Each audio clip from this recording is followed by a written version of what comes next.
The wind howled like a wounded animal tearing through the pine-covered ridges of Black Hollow Pass.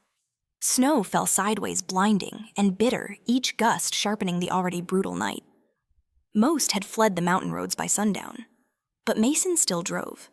His pickup, a battered '94 Ford, with a dented tailgate and mud-caked fenders, rumbled slowly through the drifts. Headlights barely pierced the thick curtain of snow. Inside, the heater wheezed, and Mason's gloved hand stayed firm on the wheel. He leaned forward, eyes squinting. Visibility was less than 20 feet. He should have stayed home. Everyone had told him so. But he had a delivery part of a community barter system he quietly kept alive. A generator for the Johnsons, whose toddler needed medical equipment. It couldn't wait. He grunted softly as the wheels slipped for a second. "Easy now," he muttered, coaxing the truck forward. Then he saw it. A shape, no, a silhouette half buried in snow. Off the shoulder, angled wrong. A car. Its hazard lights blinked weakly through the storm. Mason slowed, pulled over as close as he could, and stepped out into the fury. The cold hit him like a slap. Instantly, his beard frosted. Snow whipped into his eyes. Still, he trudged forward. It was a silver sedan luxury model, probably not made for mountain roads. The back bumper was crumpled as if it had fishtailed into a tree. He tapped the glass. No response. He tried the handle, unlocked. Inside, a woman sat slumped in the driver's seat, unmoving. Mason's heart jolted. "Hey!" he shouted over the wind. "Ma'am." She stirred weakly. He climbed in beside her, shaking snow off his shoulders. Her face was pale lips, blue-tinted. The air inside the car was frigid. The engine had died long ago. "I'm gonna get you out of here," he said, firm but gentle. She blinked slowly. I don't know where I am. Black Hollow Pass, and lucky for you, I'm the only fool still driving it." Mason took off his outer coat and wrapped it around her. She resisted faintly, as if embarrassment still clung to her. But she was too cold to fight it. Her breath was shallow. Her eyes fluttered. "Stay with me," he ordered. "Name?" She hesitated. "Emma." It could have been a lie. It could have been the truth. Either way, she needed help more than answers. With effort, he got her into his truck. The warmth inside was meager but life-saving. He drove slower now, focused entirely on the winding road and the fragile passenger beside him. Halfway home, she spoke again, voice barely audible. "Why are you helping me?" Mason didn't look at her. "Because someone helped me once." No more was said. Back at his cabin, nestled between dense woods and silence, he helped her inside. A fire was already dying in the hearth. He stoked it, laid down extra blankets. He handed her tea and sat across the room, giving her space. She looked around at the modest cabin. Tools, old photographs, a faded American flag in a shadow box. "I don't remember how I got here," she whispered. "You got stuck," he said. "I pulled you out." "And now?" he shrugged. "Now you rest. Tomorrow, when the storm clears, you leave. No pressure, no questions." She stared at him for a long time. "You don't want anything, only for you to make it to tomorrow." He turned to tend the fire, unaware that behind him, a woman whose past had always been transactional was quietly beginning to cry. Mason kept the kettle warm on the cast-iron stove, though Emma-Eve, that was her real name, barely touched her tea. She lay curled under 3 blankets on his old worn couch, still shivering despite the fire's glow. Her eyes blinked slowly, struggling to stay open, but each moment awake was a quiet triumph. He didn't press her. Mason moved around the cabin with the kind of gentleness forged in solitude, efficient, steady, silent. He placed extra logs near the hearth, tested the radio for weather updates still static, and refilled her mug without asking. Her hands trembled when she tried to hold it.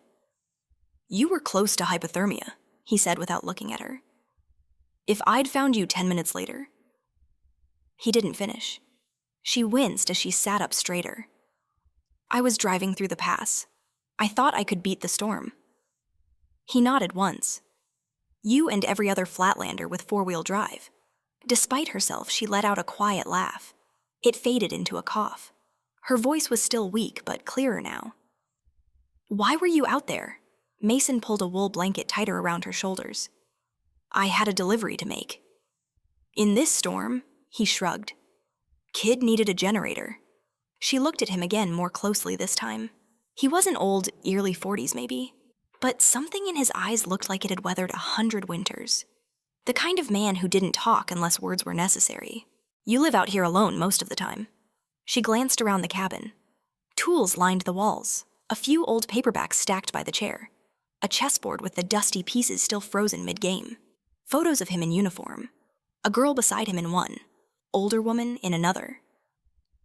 Your family. He paused, glanced toward the photos. My sister and her boy live in town now. Mom passed last spring. I'm sorry.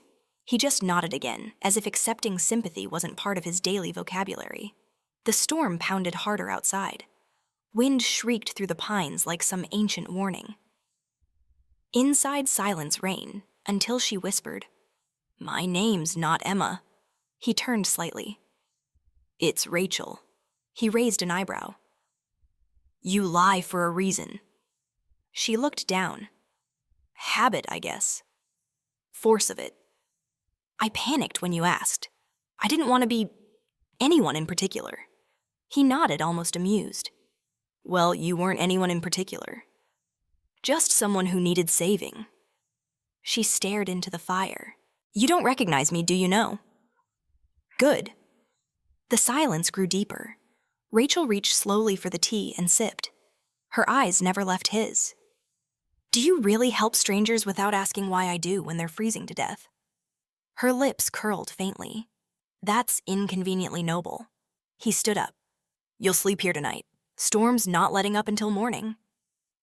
Do you always take stranded people home? No, he said. But I figured you'd prefer this over a snowbank. She looked up at him with something unreadable in her eyes. Thank you, Mason. He froze. I saw your name on the envelope by the firewood. A pause. Guess I'm not the only one who notices things, he muttered.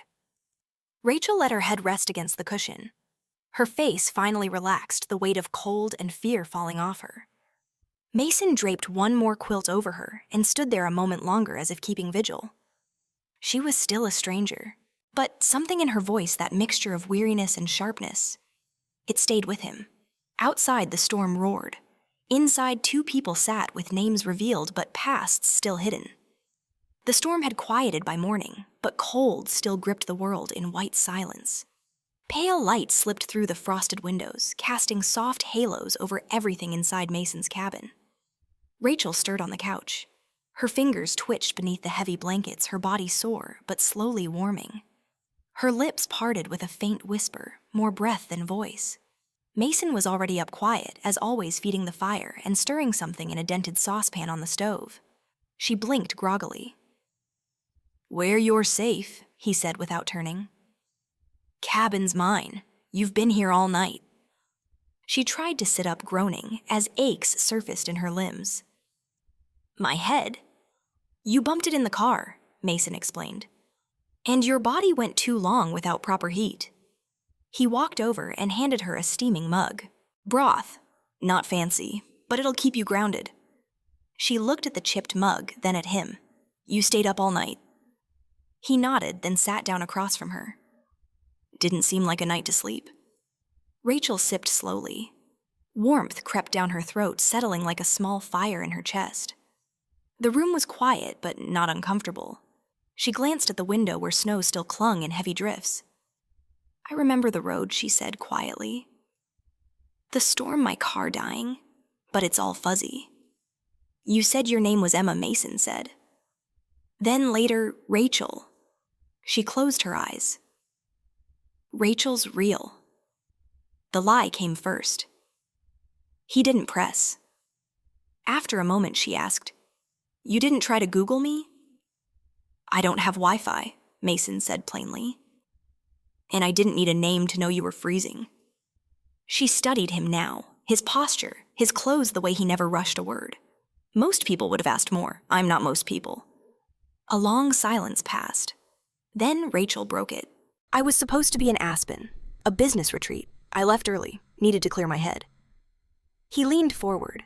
You took a mountain pass in a blizzard to clear your head. I thought I had time, she said, sounding more like someone who always controlled outcomes and couldn't accept when she didn't. He smiled faintly. Storms don't check your schedule. Rachel chuckled softly. The warmth was returning to her spirit, not just her skin. She noticed more now: the books on the shelves, the scent of pine and ash, the quiet pride in how everything had a place. I don't understand why you'd bring a stranger into your home. Because someone once pulled me out of a bad place, Mason said. And didn't ask questions either. She looked at him carefully. You're not just a mechanic, are you? I fix things, he said with a shrug. Sometimes that's an engine. Sometimes it's just a heater or a generator. She was quiet. Then softly, maybe I'm the one that's broken. His eyes flicked to hers, but he didn't answer. The fire crackled between them, a gentle interruption to the rising tension. Rachel finally asked, Can I stay a little longer? Mason nodded once. Until the road's clear. Then you decide. The second day in the cabin unfolded in slow, quiet rhythms. Mason patched a leak in the roof, while Rachel watched from the window, wrapped in a blanket sipping tea. Neither spoke much. They didn't need to. By unspoken agreement, the topic of real names never surfaced again. She was Rachel, still using the alias she gave out of instinct. He was Mason because she'd seen it on the envelope. But the truth, who they really were, remained out of bounds, and neither pushed to change that. For her, the silence was relief. Rachel had spent years being someone, a face on magazine covers, a keynote speaker at international conferences, the polished CEO of a multi-million-dollar firm who had answers, strategies, and influence. But here in this cabin with a stranger who didn't know her RSUM or her board affiliations, she was just a woman who nearly froze to death.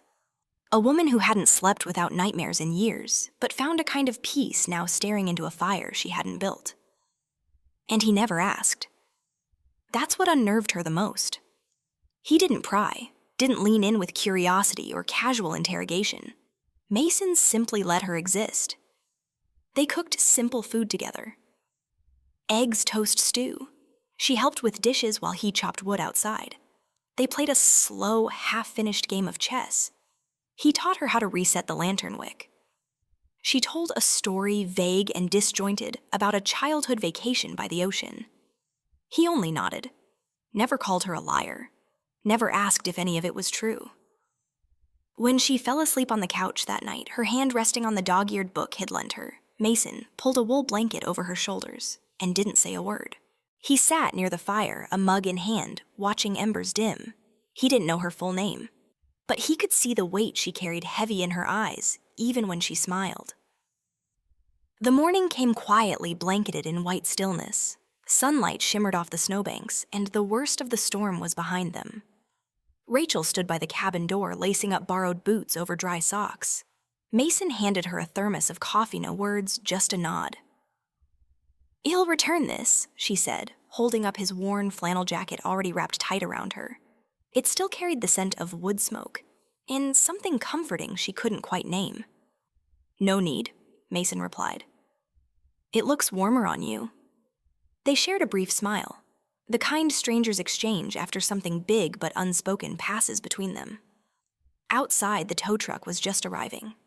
He'd called it early before she even woke. She should have been surprised he planned ahead, but somehow she wasn't. I guess this is goodbye, she said, stepping onto the snow-packed porch. Maybe, he said. Drive safe. Rachel hesitated. Her gloved fingers twitched around the thermos. Part of her wanted to ask for more time, to stay another day, to learn why this quiet man with rough hands and soft eyes made her feel safe in a way no luxury penthouse or boardroom ever had. Instead, she whispered, "Thank you for everything." Mason met her gaze steady. You'd have done the same. She shook her head softly. I don't think I would have. Not then. And then she walked into the white morning light boots crunching down the path. She didn't look back until the tow truck door closed and the engine rumbled to life. Through the window, she saw Mason watching from the porch. She raised one hand. He didn't wave, but he nodded once. That was enough. Back in town, the snow melted slowly, clinging to gutters and piling at the edges of parking lots. Life returned to normal, or what passed for it in Mason's quiet corner of the world. The garage was the same creaking doors, a pot of oversteeped coffee, and a dented toolbox that had belonged to his father. He worked under cars with his sleeves rolled high, grease streaking his arms like old tattoos. No music, just the hum of tools and the occasional soft thank you from a customer who'd scraped together just enough to keep their truck going another winter. He never charged more than he had to.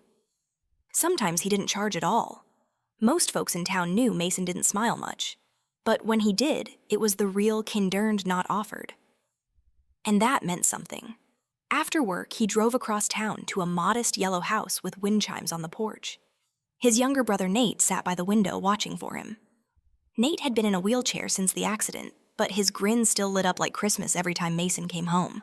They ate dinner together, talked about small things. Mason read aloud from the newspaper then, from a spy novel they'd been working through for weeks. Some nights, Mason would head back to the garage after Nate was asleep just to finish a job no one asked him to rush. He didn't have much, but he had a rhythm, a duty, a life built on small decencies and quiet endurance. And every so often when the wind howled through the trees, the way it had that night on the mountain, Mason would glance at the extra coat still hanging near the door, the one that had fit her better. He never told anyone about the woman in the snowstorm, not even Nate. It wasn't something to boast about. It was just what you do when someone needs help. And then you carry on. The first sign was the new signs. Bright, glossy placards arrived one Monday morning, still wrapped in shrink film, delivered by a man in a corporate van who didn't know a socket wrench from a screwdriver. He asked where to hang them. Mason didn't answer. By noon, flyers were taped to the windows of the auto shop future site of Vyrian Mobility Services. Mason wiped his hands on a rag, reading the fine print below the logo. Something about revitalizing local mechanics and data-integrated maintenance centers. Buzzwords. Big city promises. He didn't like it. Over lunch, Mason met with the shop's owner, Glenna Mann, whose handshake was once strong, but now trembled around the edges. They bought out the franchise, Mace, Glenn said, sighing. Some Silicon Valley group. Global. Said they liked the location, the numbers. I didn't have much of a choice. Mason said nothing at first, just stared at the cold chili in front of him. They're sending someone next month, Glenn added. A transition exec. Young, fast talker probably. We're supposed to cooperate. That word had caught in Mason's throat. Cooperate, like they were the ones needing correction. What happens to the team? Mason asked finally. Glenn looked away. Don't know yet. Could be they want new blood. But they said they'd review current staff. Mason nodded slowly. Not in agreement, just acknowledgement. Outside, the wind kicked up. Snow flurried in through the open shop door. And in that moment, he felt it. Not fear, not quite, but something between unease and instinct. Something was about to change. Again. And he didn't know yet that the person sent to oversee the transition, the one behind the clipped emails and corporate branding, was her. The staff had been told to arrive early. Glenn had polished his boots. The front desk had been scrubbed. Even the old coffee machine had been replaced with a sleeker model that blinked in blue. But Mason kept to routine. He showed up at 7:04, same as always, hands stained with yesterday's work and the scent of cold metal on his flannel sleeves. He greeted the crew, nodded at Glenn, and headed straight for the service bay. Try to look alive, Glenn muttered. Big shot's coming today. Mason gave a dry half smile. I look exactly how I feel. At 8:15, a black SUV pulled up. No limo, no entourage. Just one woman in a dark wool coat, heels clicking with quiet command as she stepped onto the icy pavement. She didn't slip. She didn't hesitate. Rachel Vale. The name had been on the memos. The new regional CEO. Harvard Vyrian Global Advisory Panels and Forbes features. And as she walked into the shop clipboard tucked under one arm, not a single trace of recognition flashed across her face when her eyes passed over Mason. Not yet. He looked up from the hood of a truck just as she entered the bay. She scanned the floor efficient observant, and for a breath their gazes met. Nothing. She kept walking, extending her hand toward Glenn. Mason Glenn called from across the shop. "Come meet Ms. Vale." Mason stepped forward, wiping his hands, calm as ever. Rachel turned ready to offer the standard corporate greeting. Then froze. Her expression faltered just for a second, not enough for the others to notice. But Mason saw it, and he said nothing. He simply reached out his hand and said, "Good morning."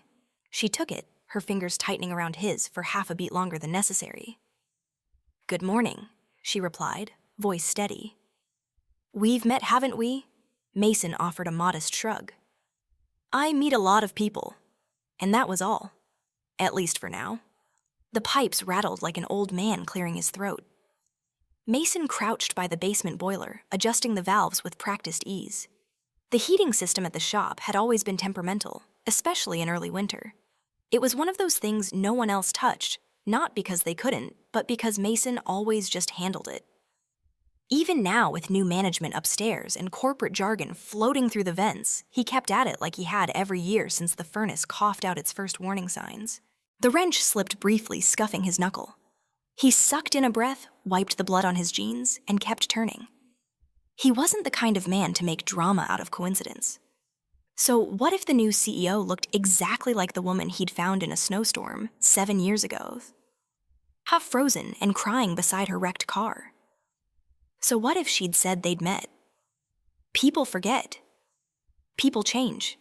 Maybe it wasn't her, maybe it was. Either way, he didn't expect her to remember. That night had been about survival, not introductions. No one had exchanged last names. He hadn't even gotten a proper thank you. And honestly, he hadn't wanted one. He did what he did because someone needed help. Simple as that. He tightened one final nut, then tapped the gauge. The pressure held. Heat would return soon, quietly, without applause. He stood, stretching his back, and dusted off his hands. As he headed back upstairs, someone passed him on the staircase. Rachel descending with papers in hand. They brushed shoulders slightly. "Oh, Mason, was it?" she said, pausing.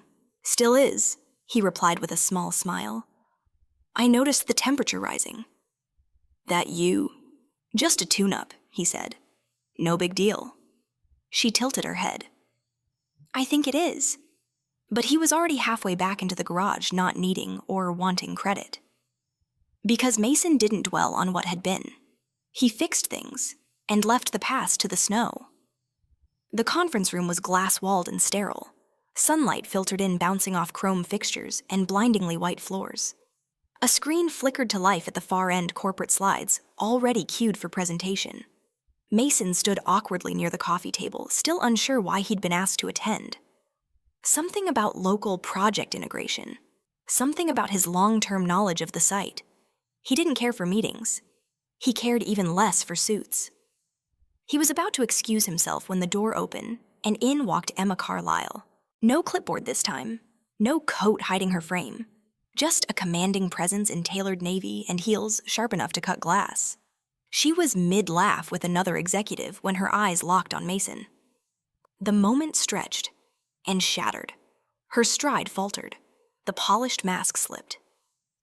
Emma Carlisle, CEO of the Expansion Division, former Snowstorm survivor woman who once sobbed in his arms as the wind howled froze.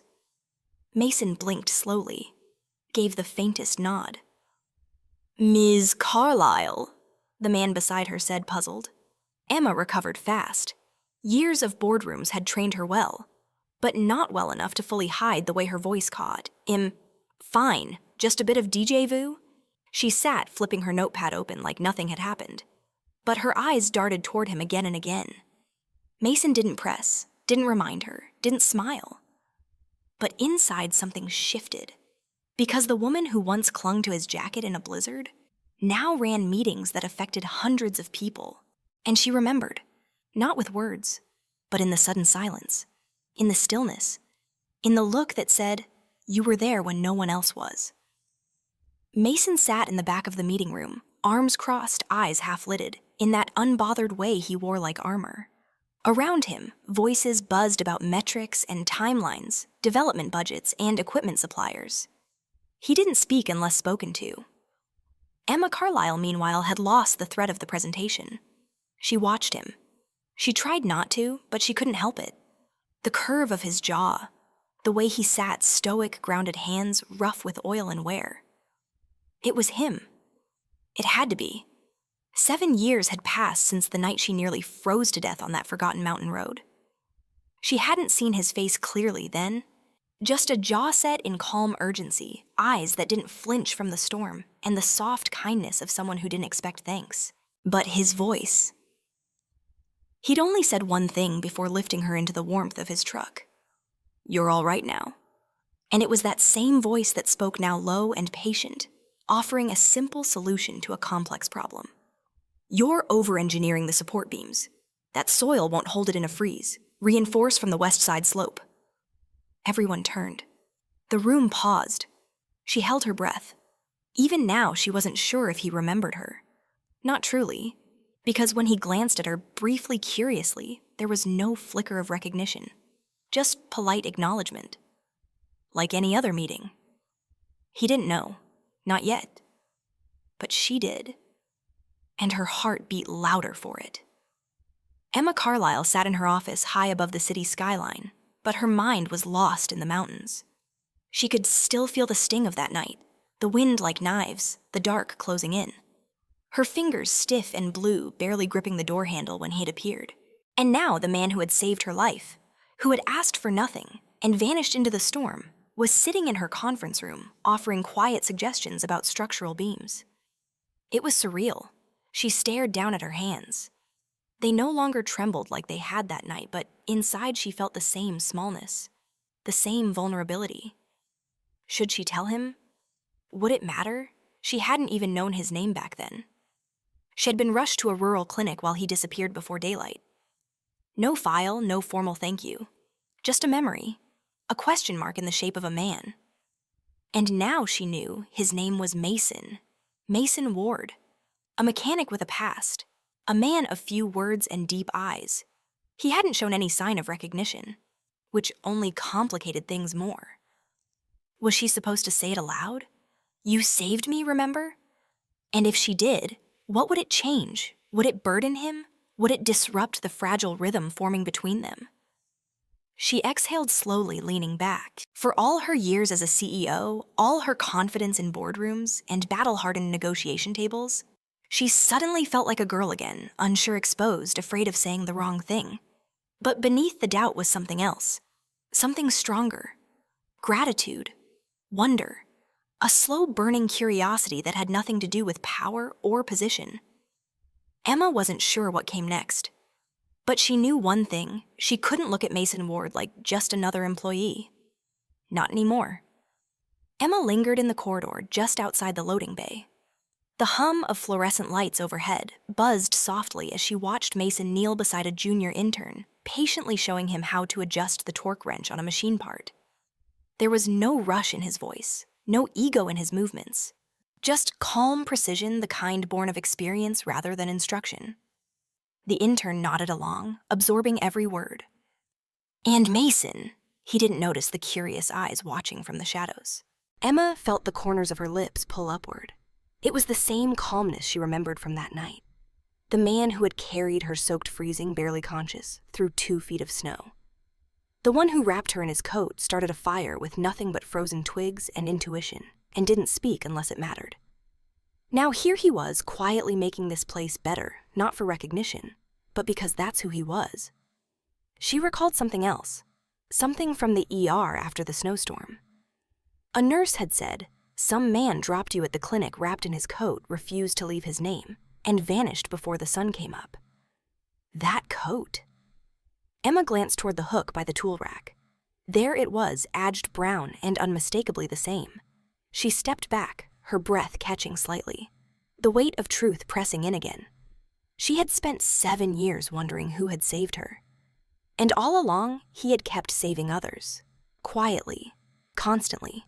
He hadn't changed. But maybe she had. Emma sat alone in her office after hours city lights blinking faintly through the glass behind her. Her hand hovered over the bottom drawer of the filing cabinet. Not because it held papers, but because it held a part of her past she hadn't touched in years. With a soft pull, the drawer opened. There it was. Faded brown canvas, rough seams patched with mismatched thread. The zipper still stuck halfway, and one pocket was sewn shut with what looked like fishing line. But the jacket? It still smelled faintly of pine and snow and smoke. Emma ran her fingers over the collar, her eyes stinging. She had never been able to part with it.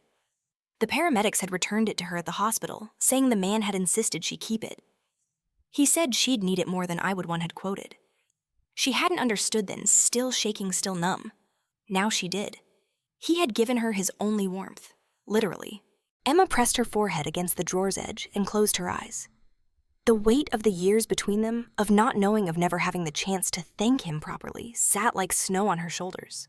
And now he was here, in her company, in her orbit, still selfless, still invisible to so many who only looked at titles and clothes. She lifted the jacket gently from the drawer and folded it over her lap. It wasn't just a coat anymore. It was a reminder of who he was, and maybe of who she still wanted to be. Whispers started almost immediately. Mason's name appeared on the company-wide memo under a quiet promotion. Facilities Operations Supervisor. A small bump in title, a modest raise. Nothing headline-worthy, but enough to stir curiosity in the office halls. Wait, the mechanic guy one junior manager muttered near the coffee machine. He barely talks in meetings, someone added. He's the one who helped with the server room flooding last month. Another offered more thoughtfully. Emma heard the murmurs, of course. She expected them, but she didn't respond. Not yet. Instead, she watched. Mason didn't change. He still arrived before most lights flickered on in the building, still checked the boiler room without being asked. Still offered help fixing desk drawers and finicky thermostats with the same quiet focus as before. He never brought up the promotion. When someone congratulated him, he just nodded, uncomfortable with attention. Still the same job, he'd say. Just more tools in the box now. But Emma knew better. She had watched him from her corner office, how he'd guided a nervous intern through an emergency exit drill without drawing attention, how he'd covered another custodian's late shift without seeking credit. Leadership wasn't about titles, it was about consistency, compassion, and quiet competence. She thought about the jacket folded in her drawer again. Some people led with speeches. Mason led by showing up. And though the board had questioned her choice, he's not executive material. Someone had whispered. Emma had calmly replied. He leads where it counts. There was no debate after that. The office was still. Late sunlight spilled over glass walls, casting long shadows across Emma's desk. She sat motionless, the edges of a faded jacket brushing her fingers, Mason's jacket. The one he'd wrapped around her 7 years ago when the cold could have taken everything. She kept it in her bottom drawer, pressed flat under old folders, too worn to wear, but too sacred to discard. And now the past returned, not in blizzards or screams, but in soft, aching memories. The whiteout. Headlights cutting into swirling snow. Her hands frozen on the steering wheel. The hiss of wind, the useless spinning of tires. And then him. A man with calloused hands and a steady voice. Don't panic, I've got you. She hadn't known his name that night. He didn't ask for hers. He'd just carried her to his truck, wrapped her in his jacket, and kept her awake through the night by telling her about the star show, to navigate by them how to find true north. Emma blinked, trying to still the shaking in her chest. That version of her terrified, vulnerable hadn't existed in this building. Here she was, the poised CEO with plans, metrics, and answers. But that version of her still lived somewhere deeper, whispering questions she couldn't ignore. Why did I wait so long to tell him? What if he remembers that night and never says anything? She had researched him the moment he'd joined the company months ago. It was him, older, quieter, but unmistakably the same. And she had been watching ever since, uncertain whether her silence was protection or cowardice. A knock on the glass broke her thoughts. Mason stood outside her office, unaware of her storm within. Emma slipped the jacket back in the drawer, straightened her posture, and called softly, "Come in." The envelope sat on Mason's workbench like it didn't belong. White, heavy stock paper. Gold-embossed logo. A congratulatory card from HR was tucked neatly inside, along with a check, a performance bonus far larger than anything he'd seen before. He read the letter twice, then again. He could hear the voices of other staff still echoing from the stairwell outside. "Did you hear? They finally recognized him. About time." But Mason didn't smile. He glanced around the dim, quiet maintenance bay. The lights overhead buzzed. Tools were neatly lined up, everything in its place as always. His calloused fingers brushed the edge of the envelope again. He folded it, carried it up 2 flights to the executive floor. The receptionist blinked as he approached. "Mr. Lane, can I help you? I need to speak to Ms. Caldwell." Emma looked up from her desk when Mason entered, holding the envelope not with anger or confusion, but with quiet clarity. "I appreciate the gesture," Mason said, setting it on her desk, "but I'd like this redirected." Emma arched a brow. "Redirected? Use it for the team," he said. "Extra boots for the night crew. Training courses for the young guys who want to learn systems work. They've earned it." There was no pride in his voice, no righteousness, just calm conviction. Emma leaned back watching him. Most people would have taken the money, thanked her, maybe bragged. But Mason was built different. After a long pause, she asked, "Why not keep some of it? You have a family, don't you?" He met her gaze evenly. "I didn't take this job for extra. I took it to make things work. And those guys helped me do that." Emma smiled quietly, moved. "All right, well, set up a training fund in your name." He hesitated.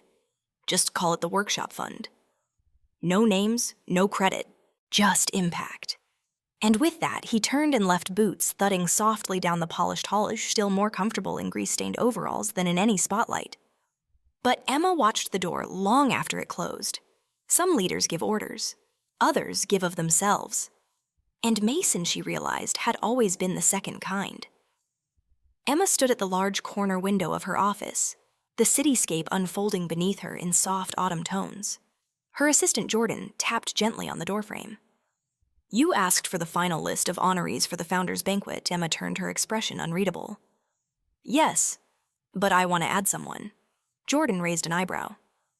"Another executive?" "No," she said simply. She walked to her desk and picked up a file not thick but neatly clipped. It contained a record of hours-worked reports, signed-off commendations from crew leads. "Mason Lane, facilities technician."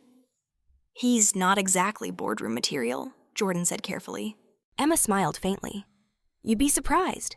She hesitated, then added, almost under her breath, "He's the one." Jordan blinked. The one for what Emma didn't answer immediately. Her gaze dropped to the edge of her desk drawer, where tucked away like a relic stood a faded, patched jacket. 7 years ago. A snowstorm. A broken-down car. A stranger with steady hands and a borrowed blanket. Her voice softened. "The one who changed everything." Jordan, sensing more behind the words than she was prepared to unpack, nodded. "I'll make sure his name is added." Quietly, Emma added, "No spotlight, just acknowledgement." As Jordan left, Emma opened the drawer and ran her hand over the worn fabric. Still faintly smelled of pine and diesel. Still held warmth. She wasn't ready to tell the whole story yet, not to the board, not to the press. But she would start here, a single thread, a single name, and eventually the truth would unfold. The tension in the executive boardroom was thick enough to slice through. Charts were projected onto the screen, declining logistics numbers, warehouse errors, late shipments. A single faulty subcontractor had thrown the distribution arm of the company into chaos. If they couldn't fix it in 2 weeks, contracts would be lost. Hundreds of jobs were on the line. Emma rubbed her temple. "We need solutions, not blame." Voices rose. The logistics head pushed for outsourcing. Another director proposed cutting hours to save funds. Nothing sat right. Mason, who had been quietly checking a faulty air duct in the corner of the same building an hour earlier, had caught wind of the murmurs from maintenance staff. At lunch, he overheard a warehouse manager panicking over delayed shipments. He saw a problem unfolding and went straight to the floor. Later that afternoon, he showed up at the operations meeting uninvited. Most executives stared. A janitor in a flannel shirt and dusty boots. "Really?" Emma looked up surprised but not disapproving. Mr. Lane. I think I've got a fix, Mason said. His voice was steady, confident, like someone who had led people through worse. He laid out a hands-on plan, reassign underused staff from HQ to assist in the bottleneck warehouse, temporarily convert the unused training center into a sorting hub, use old delivery trucks stored in a nearby lot to create an emergency courier route. And if we run operations overnight in 2 short shifts, he added, we can make up 3 lost days by the end of the week. Silence. One executive scoffed. That's not scalable. Another muttered, he's not even on the team. Emma held up a hand. But he's right. She turned to the room. When's the last time any of you stepped foot in the back dock? A hush fell. Mason didn't look smug. He just nodded slightly. It's not a miracle. It's just people knowing what needs doing. Emma looked directly at him. You'll lead this team, if you're willing. He hesitated. Only if no one loses their job. She smiled. Deal. And just like that, the janitor became the man holding the company together. The first night of the recovery shift started just after sundown. Fluorescent lights buzzed in the converted training center as folding tables became sorting stations. Pallets of delayed orders lined the walls, and a whiteboard listed teams by hour. And in the middle of it, Mason and Emma. Emma traded her heels for sneakers, her blazer for a fleece. She wasn't here to observe. She rolled up her sleeves and grabbed packing tape. I can label if you sort, she said, lifting a box. You sure you want to risk those hands? Mason asked with a half smile. She looked at him, daring. I've done harder things, like sit through budget meetings. Exactly. For the first time in weeks, she laughed. Not the professional kind, the real kind. It caught Mason off guard. He blinked, then grinned as he slid another box into place.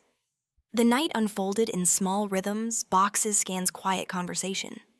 Emma asked questions about load capacity, driver routes, even forklift repairs. You know a lot about the back end, she admitted. Spent more time under trucks than in meetings. Maybe that's why your plans work. He didn't respond, just nodded, a humble pride in his posture. Sometime past midnight, Emma sat beside him on a stack of empty pallets, drinking bad vending machine coffee. You always this calm? She asked. I've been through worse storms. She knew what he meant, and a part of her wanted to ask, but something about the quiet between them made her hold back. Instead, she offered thank you. You could have let this fall apart. He looked at her sideways. You didn't. For a moment they sat with that. 2 people from different worlds, same snowstorm of pressure-sharing coffee under warehouse lights. Not boss and employee, just 2 people doing the work. The shift ended just before dawn. Most of the team had filtered out their faces, tired but proud. Emma lingered at the far edge of the warehouse, staring at a clipboard she wasn't reading. Her fingers trembled. Mason wiped his hands on a rag, watching her. She hadn't slept. Neither had he. You all right? He asked, voice low. Emma looked up, eyes rimmed red. Just tired. But Mason had seen tired before. This wasn't it. This was something deeper. Torn edges. Wounds that hadn't closed. She opened her mouth as if to speak, then stopped. Her lips pressed tight. Swallowed the truth again. You've been holding something back, Mason said gently, stepping closer. Her shoulders rose, defensive, vulnerable. Her voice cracked. I don't know how to say it. He looked at her closely now. Not like a boss, not like a colleague, like a man trying to solve a riddle that lived in his bones. Her eyes, her shape the way she flinched at cold wind that blew through the service doors earlier. Something clicked. He began hesitant. Do I know you? Emma's breath hitched. Her silence said everything. Mason stared. The storm, the dark coat, the trembling hands clutching the steering wheel all came rushing back. You were the woman in the snow. Emma's eyes filled. She nodded once. I've been trying to tell you for weeks. Mason took a step back. Not angry, just stunned. His breath caught in his throat. All this time he whispered. I didn't know how to approach you. Not when you were standing right in front of me with no idea. She stepped forward, voice shaking. "You saved my life, and then vanished before I could thank you. And now, I'm your boss. And it's like the universe dropped you back into my life, and I didn't know how to hold that." The air was thick between them. Mason blinked, jaw tense. "Why now?" "Because I can't stand in a room with you and pretend I'm not grateful. And because every day I don't say it feels more like a lie." He exhaled, slowly. Then after a beat, "Well, now I know." Emma let out a breath that had been trapped for years. She looked small, exposed, but there was no judgment in Mason's eyes, only something quieter, understanding. The silence between them lingered like mist thick, not yet lifted. Emma sat on the edge of Mason's workbench as the others left the warehouse. She held her hands tightly in her lap, eyes searching for a place to start. Mason leaned against the wall across from her, arms crossed, jaw tight, but not closed off. Finally, she spoke. "My name that night wasn't the one I gave you." Mason's eyes narrowed slightly. I was terrified," she continued. "Not just of the storm, but of being seen." She swallowed, glancing up at him. "You didn't recognize me back then, but I recognized you the moment I saw your name on our project sheet. Mason Hale, the mechanic who gave me his jacket and walked 5 miles for help." She reached into her bag, pulled something carefully wrapped in tissue paper. Slowly, she unfolded it, revealing the faded, worn brown jacket with the patched sleeve and initials stitched faintly into the inside collar. He stared at it like a ghost had walked in. "You kept it?" he asked quietly. "I couldn't throw it away. It's the only reason I lived that night." Her voice cracked. "I tried to find you. I didn't even know your last name." Mason stayed silent, letting her speak. "I never told anyone what really happened in that snowstorm. Not even my father. I was ashamed that I froze. That I panicked. But you didn't. You didn't even ask my name. You just helped." She met his gaze, her voice trembling. "You carried me through one of the darkest nights of my life, and I've spent every year since trying to live up to that moment, trying to deserve it." Mason's voice was quiet, steady. "You already did." Emma blinked hard. "I didn't save you to be remembered," he added. "I did it because someone needed help. That's all." She looked down at the jacket again, her hands clinging to the sleeves. "I've changed a lot since that night. Hardened, maybe. But seeing you here, it brought something back. I thought I'd lost." Mason stepped forward and gently touched the jacket. "I don't need it back." Emma smiled softly. "I didn't plan to return it." They both laughed, quietly, like two people releasing something they didn't know they'd been carrying. Mason looked at her. Really looked for the first time since the reveal. "So what now?" Emma's answer was soft, but certain. "Now we stop pretending we don't remember." Mason didn't move for a long moment after Emma's words faded. The sound of distant traffic hummed outside the window, but inside the room there was only stillness. He finally spoke, not rushed, not dramatic. Just honest. "I didn't need thanks," he said, eyes steady. "I just hoped you lived." Emma felt her throat tighten. "I didn't expect a letter or a headline," he added. "Truth is, I barely even remember the cold. I just remember thinking if it were my sister or my mom out there, I'd hope someone would stop." Emma looked down, swallowing a wave of emotion. He shrugged gently. "I didn't do anything special. You just needed help. That was enough." Her eyes snapped up. "You carried me 5 miles through a blizzard. You gave me the only jacket you had. You stayed until help came and then disappeared. That is something special, Mason." He gave a small smile, the kind that doesn't reach the eyes, but comes from a place of quiet dignity. "I didn't want to be found," he admitted. "Not back then. I had my own stuff. Left the army lost, the garage barely scraping by. That night wasn't just about saving you. It gave me something too." Emma furrowed her brow. "Like what?"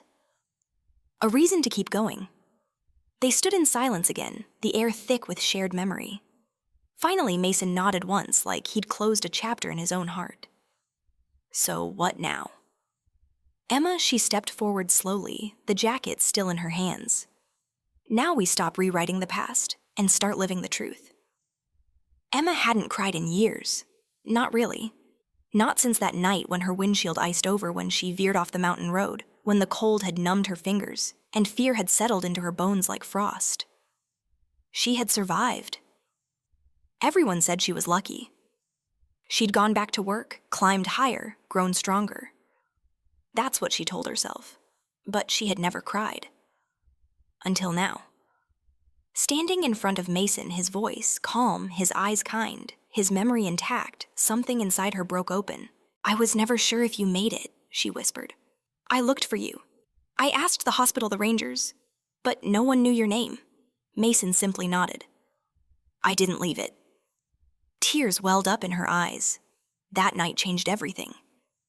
"I didn't just live, I changed. I built this company differently. I hired veterans. I gave second chances because of you." She stepped closer, emotion tightening her voice. "But I carried this weight for years. That I'd never get to say thank you. That I never deserved your sacrifice." A tear slipped down her cheek. Mason reached out not to pull her in, not to make a scene, but just rested his calloused hand lightly on her arm. "You don't owe me anything, Emma." But she shook her head. "You don't understand. I needed to say it. I need you to know. Not just what you did that night, but what it meant to me every day since." The weight in her chest lifted, not all at once, but enough to let her breathe deeper than she had in years. "I've spent so long trying to be strong," she murmured, eyes glistening, "but strength isn't just carrying it all. Sometimes it's sharing it." Mason offered a small, quiet smile. "Then, I guess tonight we both walk a little lighter." And with that, for the first time in years, Emma let herself cry not out of fear, but out of release. And Mason stayed silent and steady, just as he had that night in the snow. The offer came not in a boardroom, but over coffee. They sat at the company cafe, quiet in the early hour before employees filtered in. Emma, no longer just a title or a boss, looked at Mason not as a subordinate, but as an equal. "I've thought about this for a long time," she said, sliding a simple folder across the table. He didn't open it right away. She smiled. "It's a job offer." "Actually, two."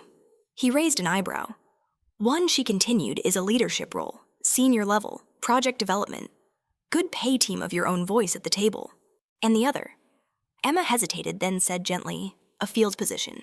Small team, hands-on mechanical work, less spotlight, more impact. It's still yours if you want it." Mason opened the folder slowly. Inside were two papers side by side. Two futures. He read them both. Thoughtful. Calm. Emma watched him. "I know you're not after titles, Mason, but I also know people need someone like you near the top." He finally looked up. "I appreciate that. Truly. But I've always believed in fixing things from the ground up." She nodded. "Then you'll build it your way." He tapped the second offer, the one that let him keep his boots on the floor and his hands on the tools. The one that kept him near the younger mechanics, the ones still trying to find their way. "You'll take this one," he said. "But I wouldn't mind checking in with you now and then. You know trade Snowstorm stories?" Emma laughed, her eyes softening. "Deal." As they stood, something shifted, not just between them, but in the path ahead. Not as strangers, not just boss and employee, but as two people bound by a night that changed both their lives and by the quiet decision to walk forward, not alone. Mason returned to the folder later that night. The garage was quiet, just the soft hum of a ceiling fan and the ticking of a cooling engine nearby. He'd taken the field offer earlier that morning, but something in Emma's words had lingered. People need someone like you near the top. He thought of the younger techs he'd trained, the customers he'd walked through repairs patiently, the outdated tools, the disconnected upper management that made decisions from afar, never hearing the voices on the floor. And then he thought of that night, the storm, the silence, the woman he thought he'd never see again. Emma didn't just offer a role, she'd offered trust. So he made his choice. The next day he walked into her office. "I've been thinking," he began, setting the folder down again. "I'll take the leadership role." Emma's eyes widened, just slightly, not surprised, but attentive. On one condition, Mason added. Actually, 3. She sat back, interested. Let's hear them. 1, he said, I stay connected. I want at least 2 days a week on the garage floor, not in meetings. With the team, that's non-negotiable. Fair, she said, noting it down. 2, I want a mentorship program, hands-on. Young mechanics veterans, folks overlooked. Real training, real second chances. Emma nodded again. We've needed that for a long time. And 3, Mason paused.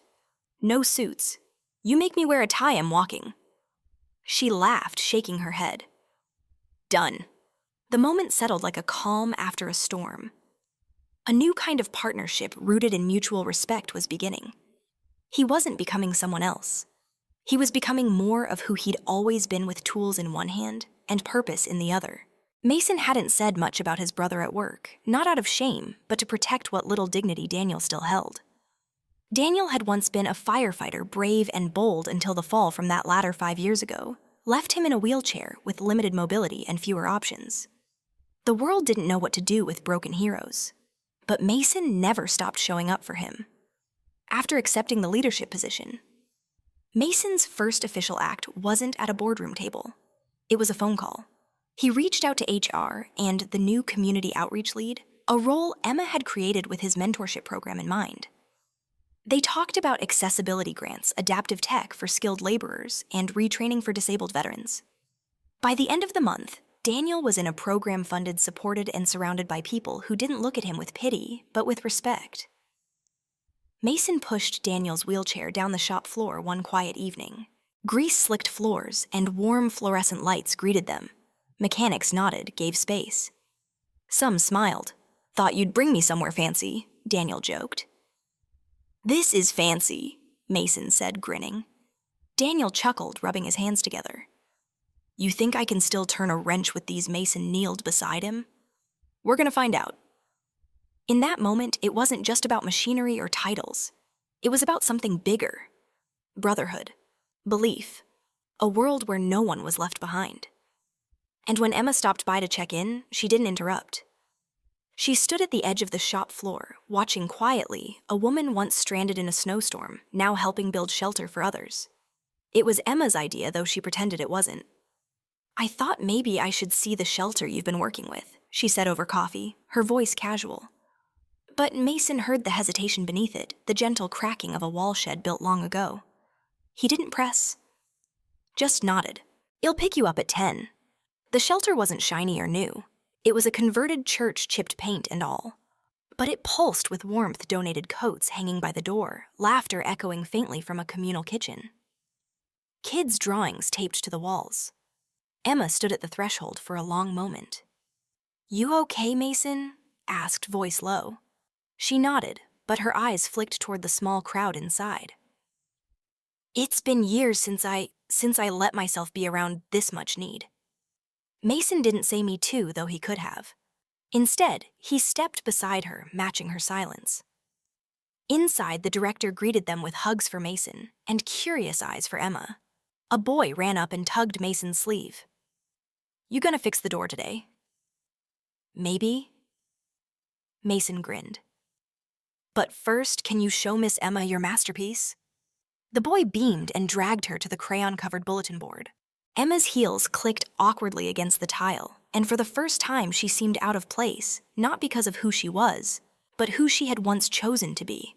Polished, professional, distant. Then a toddler ran straight into her, giggling. Emma stumbled, then laughed, and something broke open. Later, they sat on the back steps drinking cocoa from mismatched mugs. Mason said nothing, just offered her a blanket. I spent so long climbing out of my past, Emma whispered. I didn't realize how much I'd left behind. You didn't leave it, Mason said. You just buried it. Doesn't mean it's gone. She looked at him, eyes soft. And in that moment, Emma wasn't the CEO. She was the woman in the snow, wrapped in a borrowed coat, crying in the dark, and now finally letting someone see her. Emma's car wouldn't start. Of course it wouldn't on the morning she had a keynote in heels, holding a laptop bag, 2 iced coffees, and 0 patience. She stared at the dashboard in disbelief. Not today. She was about to call for roadside assistance when she saw Mason's truck pull up beside her in the lot. He stepped out, already holding his toolkit. "You heard the scream of betrayal?" she said, half laughing.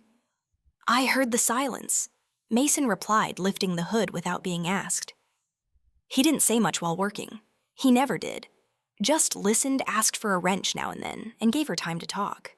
This morning, she filled the silence with small things: how the new hire cried when Emma praised her, how the vending machine still ate her $1, how she missed her dad's old station wagon, even though it smelled like motor oil and mints. Mason chuckled quietly at that. Within minutes, the engine coughed to life. Emma blinked. "You really are some kind of wizard."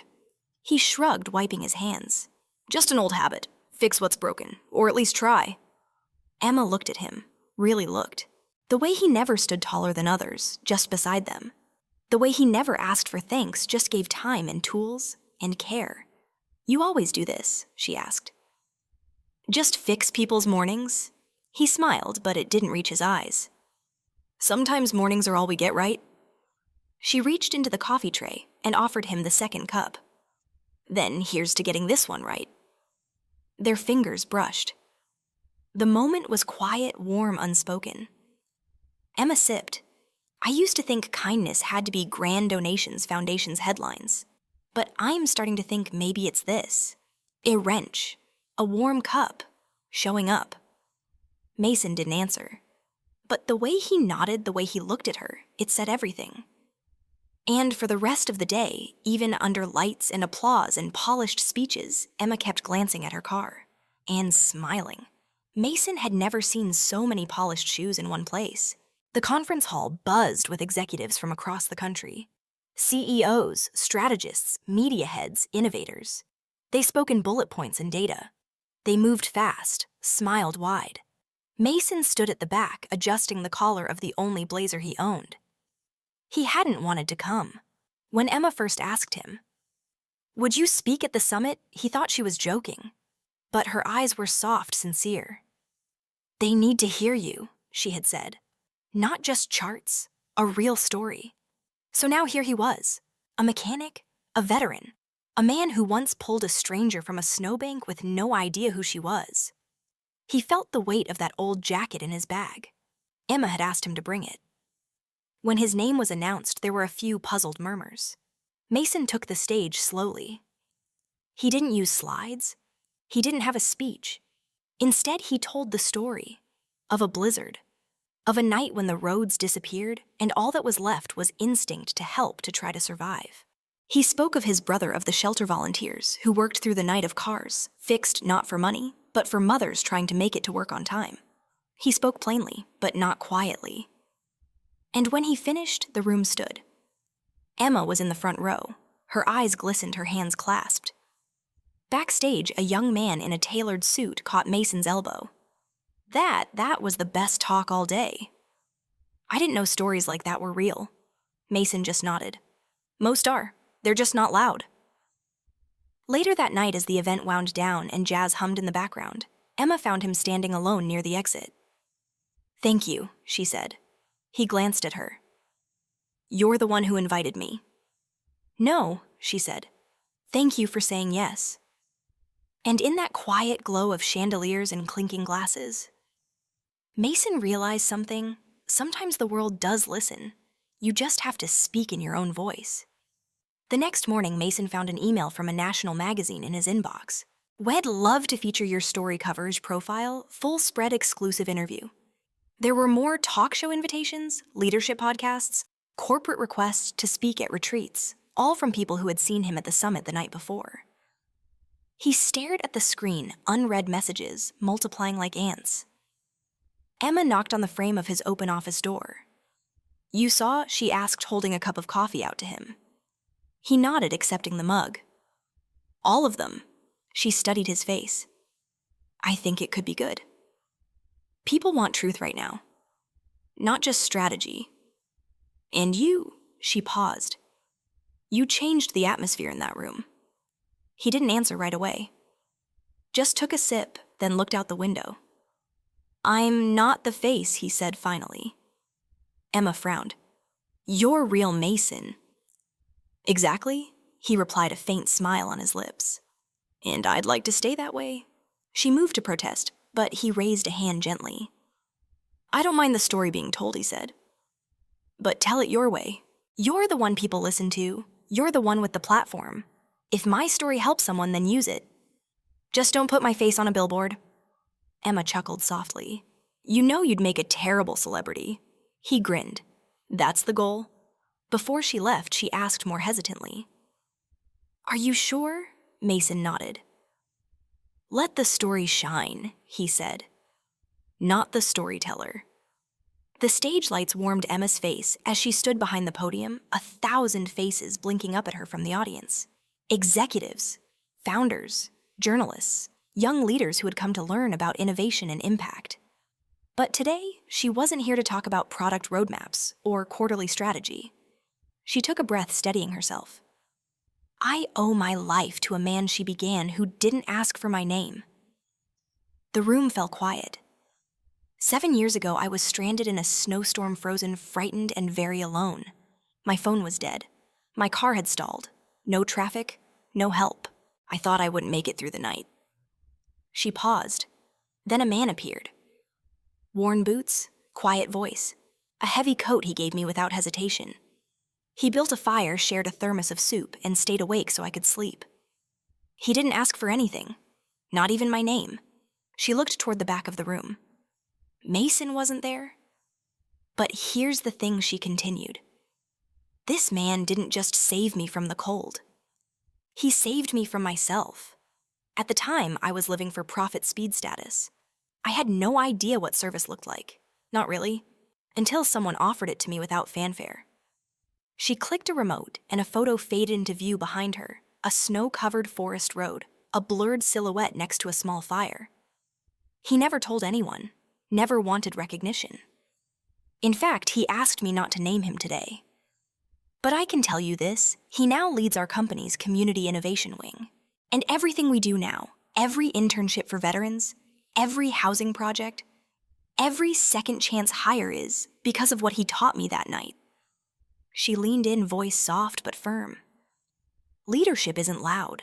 It's not in titles or tweets or stage lights. It's in presence, in patience, in asking nothing but giving everything. A long silence followed. Then thunderous applause. And somewhere back in his small office with the window cracked open and a dog sleeping at his feet. Mason heard it, but never turned to look. The applause from Emma's speech echoed, then slowly faded like waves withdrawing from shore. And then, nothing. No shuffling of programs. No coughs. No low murmurs. 1,000 people sat in total stillness. The kind of silence that doesn't fall by accident, it's chosen reverent. Executives who had flown in to talk strategy found themselves wiping their eyes. Young interns sat straighter, wide-eyed. Old colleagues who had once judged Emma for being too distant now saw something raw and human. In the very back, one older man lowered his notepad. His company had just laid off 100 people the month before. He stared at the photo behind Emmethy. Crackling fire, the coat-draped silhouette, and suddenly strategy slides didn't matter. A woman beside him whispered, "We need to rethink everything." Emma stood still at the podium, letting the silence breathe. She didn't rush to fill it, because that's what Mason had taught her too. Sometimes the most powerful truths don't need repetition. They just need room. And so the room sat there holding the story like a sacred thing. The kind of moment that doesn't end with a standing ovation. It ends with reflection. The kind that follows you home. A week after the summit, a quiet package arrived at the small auto shop Mason had helped reopen on the outskirts of town. No fanfare, no courier. Just a square box with a handwritten note on top, for the one who never needed recognition, just warmth. Inside, cushioned with layers of linen and tissue, was the jacket. But not just the jacket. It was framed, preserved behind glass, the stitching still visible, the patch on the sleeve still frayed. At the bottom was a brass plaque. It read, "Worn by a man who saved a life and walked away without a name." Mason stared at it for a long time, not touching it at first.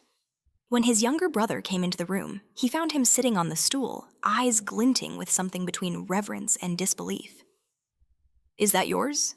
the brother asked, pointing. "It was never really mine," Mason said. "It was just a coat. But I guess now it's something more. He didn't hang it in his house. He mounted it on the wall in the shop's front office, right above the community bulletin board.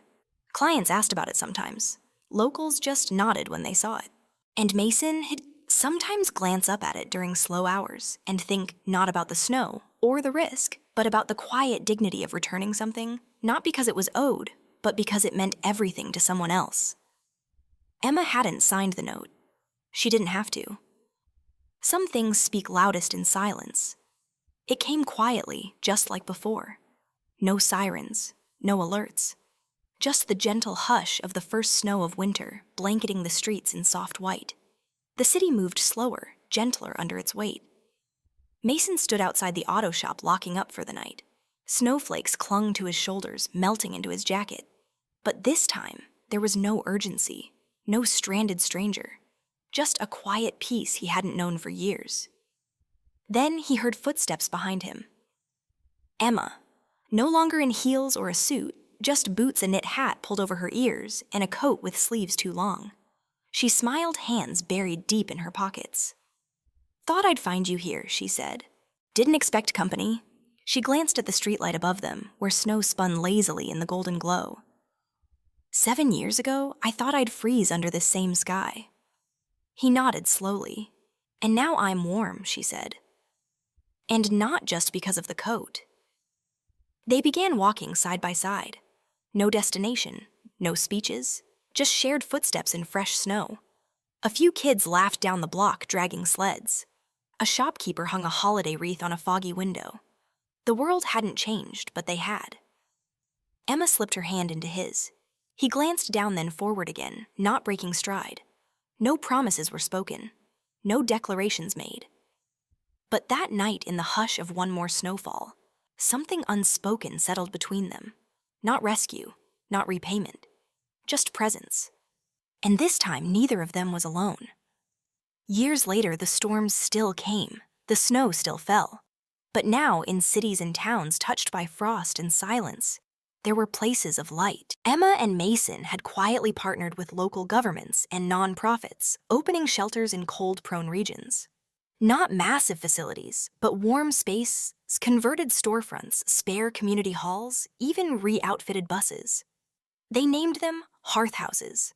No speeches, no branding, just open doors and blankets that smelled of lavender and soap. Mason kept his work boots. Emma kept her steady stride. And neither ever told their story on stage again. Not because they were ashamed, but because the real work didn't need applause. In Emma's office, a warm room in a city tower, there was only one personal item on the wall. Not degrees, not awards, a plaque. It read, "He didn't save me to be thanked. He saved me because that's who he is." Below it, in smaller script, another line, "So let's do the same, not for thanks, but because we can." And whenever a snowstorm hit, Mason would quietly check his phone. He didn't look for weather reports. He looked for messages from shelter volunteers. And each time he read, "We're ready," he knew the storm wouldn't win this time.